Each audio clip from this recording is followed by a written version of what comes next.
లాజరునా ధనవంతుడా? లాజరు. మళ్ళీ చెప్పండి, లాజరునా ధనవంతుడా?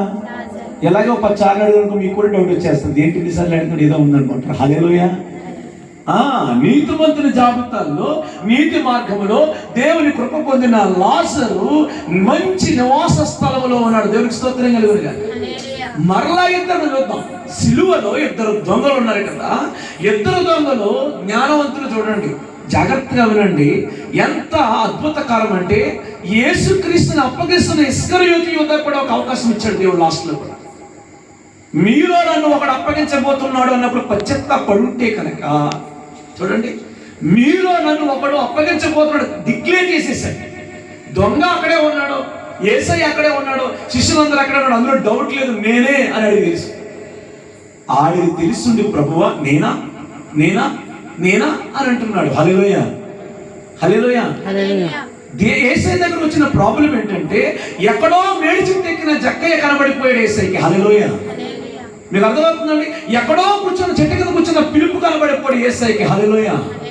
ఎక్కడో ఓడలో చూడండి పడవ ప్రయాణం చేస్తున్న శిష్యులు కనబడిపోయాడు యేసయ్యకి. హల్లెలూయా. ఇప్పుడు ఇస్కరియోతు యోధా గురించి రోజు కనపడితేనే ఉన్నాడు యేసయ్యకి. మరి ఇస్కరియోతు యోధాకి ఏమి లేదురా అంటే భయము లేదు. హల్లెలూయా. ఎందుకు లేదు అని అంటే అది తీర్మానం తీసేసుకున్నాడు. ఏంటి ఆ తీర్మానం అంటే, ఏమండి, తన హృదయము బండ మారిపోయింది కదా, తన మనస్సు పాడైపోయింది కదా, నేనేదేమన్నా సరే యేసుని పట్టించాలి. హల్లెలూయా. ఇస్కరియోతు యూదాకి అవకాశం ఇచ్చాడు. మీలో నన్ను ఒకడు అప్పగించబోతున్నాడు అన్నప్పుడు ఏం చేయాలి? అవకాశం వచ్చింది, సద్వినియోగం చేసుకోవాలి. పేతురు కూడా అవకాశం వచ్చింది. ఎవరికి వచ్చిందంట? నువ్వు ముమ్మారు నేనెవరినో తెలియదని బొంకుతావని క్లియర్గా చెప్పాడు యేసయ్య. అయినా నిర్లక్ష్యం చేశాడు పేతురు. హల్లెలూయా. దేవుడు గొప్పవాడండి, అవకాశాలు ఇస్తున్నాడు. మీకు అర్థమవుతుందా? దేవుడు ఏమిస్తున్నాడంట? అవకాశాలు ఇస్తున్నాడు. ఈ అవకాశాన్ని పేతురు ఏం చేశాడంట? సద్వినియోగం ఎప్పుడు చేసుకున్నాడు? దెబ్బతిన్న తర్వాత. హల్లెలూయా. ఏ దెబ్బతిన్నాడో, ఇతను కూడా యేసుతో నడిచిన వాడిని చంటి పిల్లతో సహా చెప్పినప్పుడు లేదు లేదు ఒట్టు ఒట్టు నేను కాదు అని చెప్పి అబద్ధం ఆడుతున్నాడు కదా. ఈ దెబ్బలు తట్టుకోలేకపోయాడు. నేను అబద్ధమాడాను అని తనలో తాను పశ్చాత్తాపము కలిగింది. అందుకనే దేవుడు దయను కృపను పొందుకున్నాడు. దేవుని స్తోత్రం కలిగింది. మీకు అర్థమవుతుందా? యోనా కూడా దేవుని యొక్క తలంపులలోకి, దేవుని యొక్క మార్గములలోకి వెళ్ళలేకపోయాడు. యోనా నినివే పట్టణానికి ఎందుకు వెళ్ళలేకపోయాడు అని అంటే, ఒక మనుషుని రీతిగా యోనా ఆలోచిస్తున్నాడు, దేవుడైతే ఆత్మరీతిగా ఆలోచిస్తున్నాడు. హల్లెలూయా. మనుషుని రీతిగా అంటే అర్థం ఏంటో తెలుసా? ప్రకృతి సంబంధి కోపము, ద్వేషము, కక్ష, వీడు మంచోడు కాదు, వీడి వల్ల నాకు నష్టము, ఇది.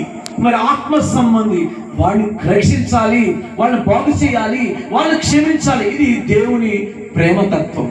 కానీ ఇక్కడ ఏం జరుగుతుంది అని అంటే, జగత్తునండి, మాట వినకపోవడం వల్ల ఏం మారిపోయింది అన్నది? ఏం మారిపోయింది చెప్పండి, చెప్పండి. గిఫ్ట్ ఉంటుంది. ఏం మారిపోయింది? మనసు మారిపోయిందిలే. మనసు మారిన తర్వాత ఏం మారింది? అర్థం కాలేదా? మనసు మారిపోయింది, కరెక్టే. మారిన తర్వాత ఏం మారినాయి? కానీ మార్గము మారిపోయింది. ఏం మారిపోయింది? మీకు వాక్యమే కదా నేను చెప్తున్న. మార్గము కృప గురించి, ఆశ్చర్యక్రియల గురించి, కృప గురించి, మార్గం గురించి, నీతి గురించి చెప్తున్నాను. మీరు అర్థమైంది? ఎక్కడికి వెళ్తున్నాడో? నినివే పట్టణానికి వెళ్ళవలసిన మార్గాన్ని వదిలేసి